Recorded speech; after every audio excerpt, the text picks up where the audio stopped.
अंबादासजी, परिस्थिती समजून आपण वागलं पाहिजे।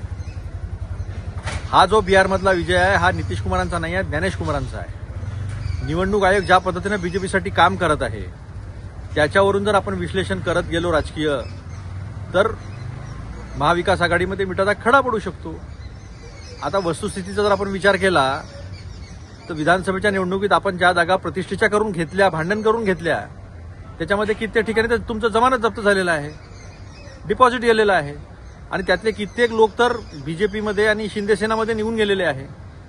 त्यामुळे आम्ही तुमच्यासोबत बोलणं, तुम्ही आमच्यासोबत बोलणं हे टाळून ज्या पद्धतीनं वोट चोरी होत आहे, ज्या पद्धतीनं सरकार चोरलं जात आहे निवडणूक आयोगाच्या मदतीनं, ते आपण थांबवलं पाहिजे। ते थांबवून आपण लोकशाही वाचवली पाहिजे आणि ह्याच्यासाठी प्रयत्न केला पाहिजे। याच्याकडे जास्त लक्ष द्या अंबादासजी, ही वस्तुस्थिती आहे।